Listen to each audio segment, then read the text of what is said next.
talked about that biases. Any biases you want to include? For me, getting into the biases of this review before we get into the actual review. If you have any biases you want to share, that for me, I like build-up. I like world building. When you introduce me into a world, I want to know what is happening with this world, right?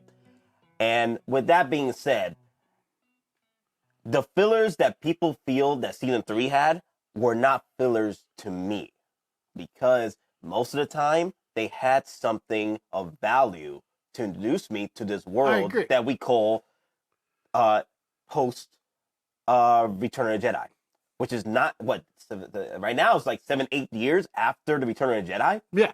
So I want to know what's happening with Mandalorian as far as the galaxy itself, because we did follow Din Djarin for 2 seasons, but I didn't mind the world building in season 3. Right. And that's a bias there. And let me see, what else? What other biases do I have?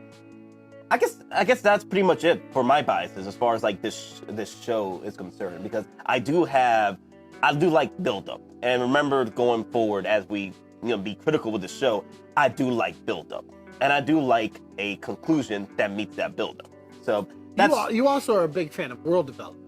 Yeah. Like just how it develops and everything in general, right? Yep. So my biases, one, I'm sort of in the same boat as you. The more content I have, to me, the better. The more story development I get, the more backstories on characters I get. I love those things. I love having, even while we were on Coruscant, which we're kind of have that scene playing right now. Yeah.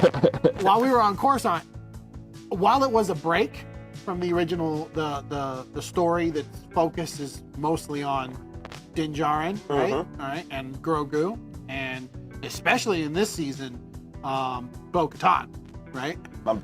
I still liked getting more of what's happening outside of their little bubble. Yeah. That there's still.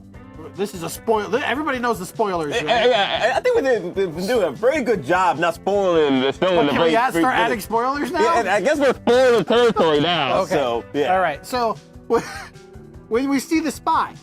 The spy. All right? Moff Gideon's spy. Moff Gideon's spy. I'm okay with this.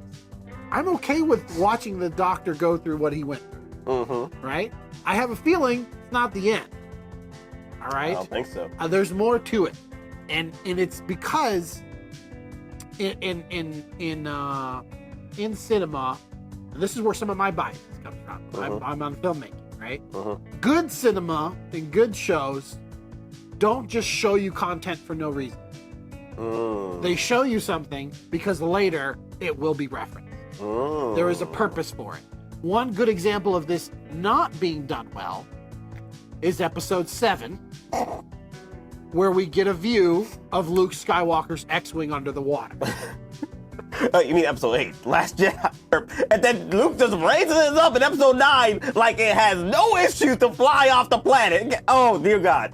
I don't want to talk about but he doesn't use it. No, doesn't. It has no purpose. Has no purpose at all. No.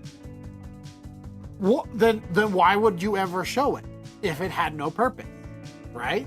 I have a feeling there's stuff with like the Doctor that's gonna have purpose, but it's stuff that we're not privy to. Okay,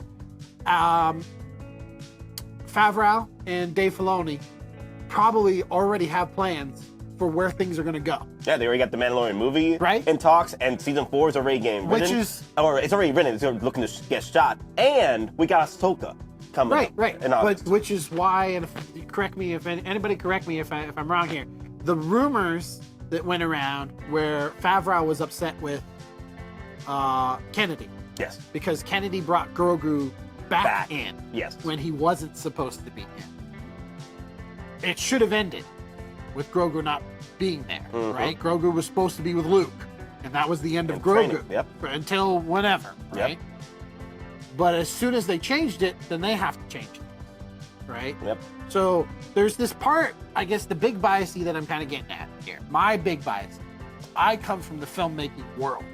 Everything in my perspective is usually based off of why they made the decision to do what they did. Okay? why is the script written the way that it's written versus why was it shot the way that it was shot versus why was it edited versus the way it was edited. Okay, what changes were made in the middle of the process, because that all technically affects the story that we're presented as an audience. And with the the rumors about Kathleen Kennedy coming on board, you can tell that most of the story of season 3, honestly, Grogu was not really involved with season 3. Not as much, no. Not as much compared to Bo and Din. He's more an audience member with us as well. He was like exactly. He was like an audience member. I feel like they added those in after the setback. The script was already written, and mostly everything was properly set up for season 3. Right. But now they gotta include Grogu some way, and it felt that's how I felt with Grogu. Like, Grogu was not really involved with the story as much. He was just, like you said, being an audience member to what's happening. Those same moments where you're like going, no, please don't do that. Grogu's sitting there going, no. When Grogu wants something, he sort of has more of a voice in this one as well. But he's watching the way we're watching. He's sort of involved with the way we're involved. So that's moving forward. I think that's part of my good things we loved about the season. I did love the character development of Bo and Din's character together. Developing the relationship, possibly some romance in the works. There's a romance. Because Katie came out in a recent interview that they did talk about Bo and Din's romance. Okay. And it's very hinted in this show. Okay. I think the reason why they didn't want to throw the whole romance all the way in, because they wanted to build it up. They want to see the audience reaction to it. Yeah, you didn't get romances like right up. Well, you didn't get the long-term romances that everybody wanted from Friends until like seasons 4 and 5, right? Or we didn't see Han Solo kissing Leia in episode 4. We saw that in episode 5 after their relationship was built. But then you also separated Luke and Han and Luke and Leia so that relationship could bloom. There's a lot of reasons why people write the things that they write. I really do think that we're going to see more of a relationship from them later. This is a time period where they're at war. Yep.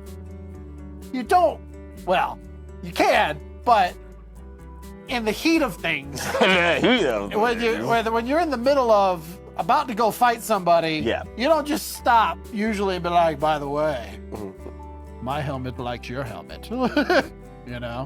Well, everybody, you've been watching a segment from the Out of Your Mind review here at Geekin Out, and with yours truly, Gabriel Cruz from the Archetypes.